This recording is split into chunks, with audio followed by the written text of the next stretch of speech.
আসসালামু আলাইকুম। সবাইকে স্বাগত জানাচ্ছি। আমি নাসরুল ইসলাম তন্ময়। শুরুতে বিআরবি কেবল সংবাদ শিরোনাম জানিয়ে দিব সর্বশেষ গুরুত্বপূর্ণ আপডেট সংবাদ। শুরুতেই শিরোনাম। বিএনপির মিডিয়া সেলের নতুন আহ্বায়ক মওদুদ হোসেন। এরপর জানিয়ে দিব খালেদা জিয়ার স্বাস্থ্যের খোঁজ নিলেন বিএনপির মহাসচিব মির্জা ফখরুল ইসলাম আলমগীর। জানাবো বোট ক্লাবের সভাপতি পদ থেকে সরে দাঁড়ালেন বেনজির আহমেদ।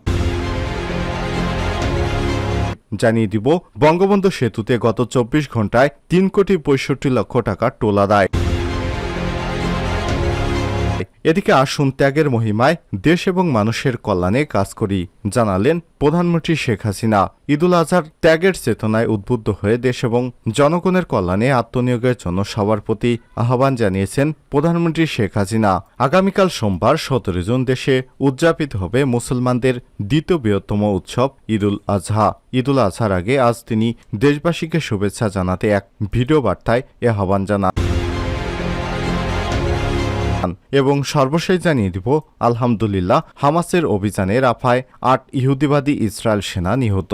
দখলদার ইসরায়েলি বাহিনী দ্বারা অবরুদ্ধ ফিলিস্তিনের গাজার দক্ষিণাঞ্চলীয় শহর রাফায় স্বাধীনতাকামী হামাসের সশস্ত্র শাখা আল কাসাম ব্রিগেড যোদ্ধাদের চোরাগোপ্তা হামলায় অন্তত ৮ জন ইসরায়েলি সেনা নিহত হয়েছে। শনিবার ১৫ জুন তারা নিহত হয়েছে বলে এক বিবৃতিতে ইসরায়েলি সামরিক বাহিনী জানিয়েছে। প্রিয় দর্শক, এতক্ষণ শুনছিলেন সংবাদ শিরোনাম, এবারে বিস্তারিত।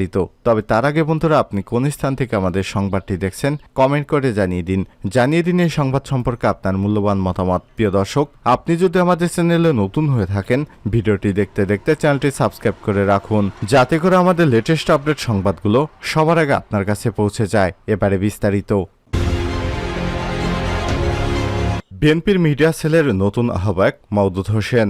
বিএনপির মিডিয়া সেলের ভারপ্রাপ্ত আহ্বায়ক মওদুদ হোসেন আলমগীর পাভেলকে আহ্বায়ক হিসেবে মনোনীত করা হয়েছে। শনিবার ১৫ জুন রাতে বিএনপি সিনিয়র যুগ্ম মহাসচিব রুহুল কবির রিজভী স্বাক্ষরিত এক গণমাধ্যমে পাঠানো প্রেস বিজ্ঞপ্তিতে সব তথ্য জানানো হয়। এতে বলা হয়েছে ২০২২ সালের ২০ জুন বিএনপির মিডিয়া সেল গঠন করা হয়। গঠিত ওই বিএনপির মিডিয়া সেলের সদস্য মওদুদ হোসেন আলমগীর পাভেলকে সেলের ভারপ্রাপ্ত আহ্বায়ক হিসেবে দায়িত্ব দেওয়া হয়। সবার অবগতির জন্য জানানো যাচ্ছে মওদুদ হোসেন আলমগীর পাভেলকে এবার বিএনপির মিডিয়া সেলের আহ্বায়ক হিসেবে মনোনীত করা হলো। এর আগে একই দিন বাংলাদেশ জাতীয়তাবাদী ছাত্র দলের ২৬০ সদস্য বিশিষ্ট কেন্দ্রীয় আংশিক কমিটি ঘোষণা করে বিএনপি। এতে সভাপতি করা হয়েছে রাকিবুল ইসলাম রাকিবকে, আর নাসিরউদ্দিনকে সাধারণ সম্পাদক ঘোষণা করা হয়েছে। পূর্ণাঙ্গ কমিটিতে ৪১ জনকে সহ সভাপতি করা হয়েছে, আর সিনিয়র যুগ্ম সাধারণ সম্পাদক করা হয়েছে ১ জনকে, আর যুগ্ম সাধারণ সম্পাদক করা হয়েছে ১১১ জনকে। খালেদা জিয়ার স্বাস্থ্যের খোঁজ নিলেন মির্জা ফখরুল।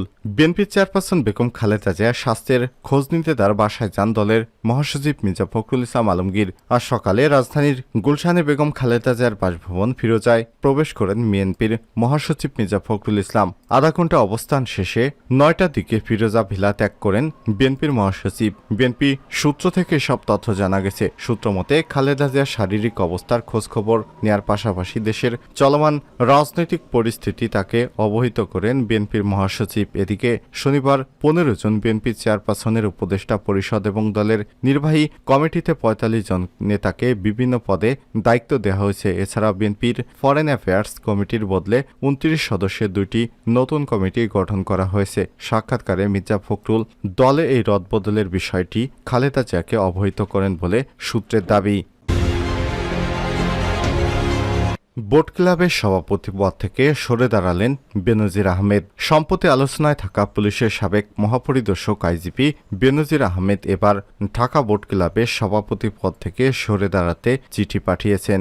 জানা যায় গত ১৩ জন সভাপতির পদে ভারপ্রাপ্ত হিসেবে কাউকে দায়িত্ব দিতে ক্লাবের উপদেষ্টা রুবেল আজিজকে চিঠি পাঠান তিনি। তার পাঠানো ওই চিঠিতে বেনজির আহমেদ বলেন, বর্তমানে জরুরি কাজে পরিবারের সঙ্গে দেশের বাইরে থাকা এই মুহূর্তে বোট ক্লাবের দায়িত্ব পালন করতে পারছি না, তাই ক্লাবের যাবতীয় কাজ সম্পাদনের জন্য ভারপ্রাপ্ত সভাপতি হিসেবে কাউকে মনোনয়ন করা হোক। ওই চিঠিতে এই ব্যাপারে দ্রুত উদ্যোগ নিতে বোর্ড ক্লাবের ইসি কমিটির প্রতি অনুরোধ জানান বেনজির আহমেদ। 2014 সালে বোর্ড ক্লাব প্রতিষ্ঠা হওয়ার 1 বছর পরই ক্লাবটির সভাপতি পদে আসীন হন তিনি। সেই থেকে এখন পর্যন্ত ক্লাবের সভাপতি পদ ধরে রেখেছেন বেনজির আহমেদ। সাবেক পুলিশ এবং র্যাব প্রধান বেনজির আহমেদের বিরুদ্ধে বিপুল পরিমাণ সম্পদ অর্জনের অভিযোগ এনে জাতীয় দৈনিক সংবাদ প্রকাশ হয় গত মার্চে। এরপরই বেনজির আহমেদ তার স্ত্রী জিশান মির্জা এবং মেয়ে ফারহিন রিশতা বিনতে বেনজির এবং তাহসিন রাইসা বিনতে বেনজিরের জ্ঞাত আয় বহির্ভূত সম্পদের খোঁজে গত 18 এপ্রিল অনুসন্ধান শুরু করে দুদক।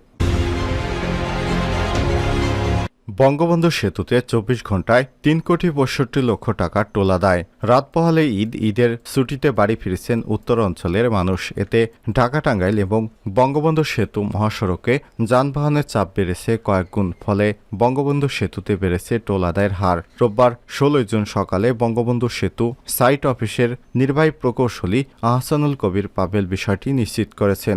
বঙ্গবন্ধু সেতু সাইট অফিস সূত্র থেকে জানা যায়, এদিকে গত 24 ঘণ্টায় শুক্রবার রাত 12টা থেকে শনিবার রাত 12টা বঙ্গবন্ধু সেতু দিয়ে 51,891টি যানবাহন পারাপার হয়েছে। এ থেকে টোল আদায় হয়েছে 3,65,31,450 টাকা। এর মধ্যে টাঙ্গাইলে বঙ্গবন্ধু সেতু পূর্ব অংশে 34,236টি যানবাহন পারাপার হয়। এতে টোল আদায় হয়েছে 2,22,10,450 টাকা। সিরাজগঞ্জে সেতুর পশ্চিম অংশে 17,655টি যানবাহন থেকে টোল আদায় হয়েছে 1,43,21,000 টাকা।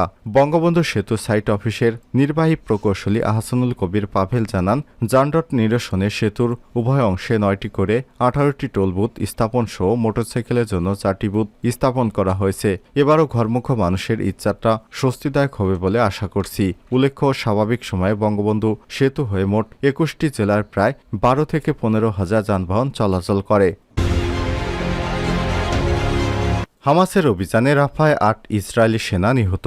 দখলদার ইহুদিবাদী ইসরায়েল বাহিনী দ্বারা অবরুদ্ধ ফিলিস্তিনের গাজার দক্ষিণাঞ্চলীয় শহর রাফায় স্বাধীনতাকামী হামাসের সশস্ত্র শাখা আল কাসসামস ব্রিগেড যোদ্ধাদের চোরাগোপ্তা হামলায় অন্তত 8 ইসরায়েলি ইহুদি সেনা নিহত হয়েছে। শনিবার 15 জুন তারা নিহত হয়েছে বলে এক বিবৃতিতে ইসরায়েলি সামরিক বাহিনী জানিয়েছে।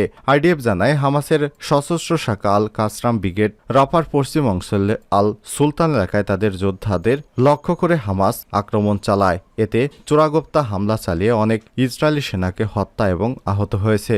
ইসরায়েলি ট্যাঙ্কগুলো তেল আর আল সুলতান এলাকায় অগ্রসর হয়ে উপকূলীয় এলাকা লক্ষ্য করে গোলা ছুড়েছে। ইতিমধ্যেই কয়েকবার বাস্তুচ্যুত হওয়া হাজার হাজার ফিলিস্তিনি ওই উপকূলীয় এলাকায় আশ্রয় নিয়ে আছে। সেখানে হামলা চালিয়েছে ইসরায়েল বাহিনী। এর পাশাপাশি তারা গাজার বিভিন্ন এলাকায় হামলা চালাচ্ছে। শনিবার ইসরায়েলি বর্বরতায় অন্তত 19 ফিলিস্তিনি নিহত হয়েছে। গাজার স্বাস্থ্য মন্ত্রণালয় জানিয়েছে, হামাসকে নির্মূল করতে গাজায় অবিরাম হামলা চালিয়ে ইসরায়েলি বাহিনী এ পর্যন্ত অন্তত 37,296 জন ফিলিস্তিনিকে হত্যা করেছে, আর তাদের মধ্যে অন্তত 30 জন গত 24 ঘণ্টায় নিহত হয়েছেন। গত অক্টোবরে শুরু হওয়া যুদ্ধের পর ইতিমধ্যে 8 মাসেরও বেশি সময় পার হয়ে গেছে। তারপরও আন্তর্জাতিক চাপ থাকা সত্ত্বেও যুদ্ধ বন্ধ হওয়ার কোনো লক্ষণ দেখা যাচ্ছে না।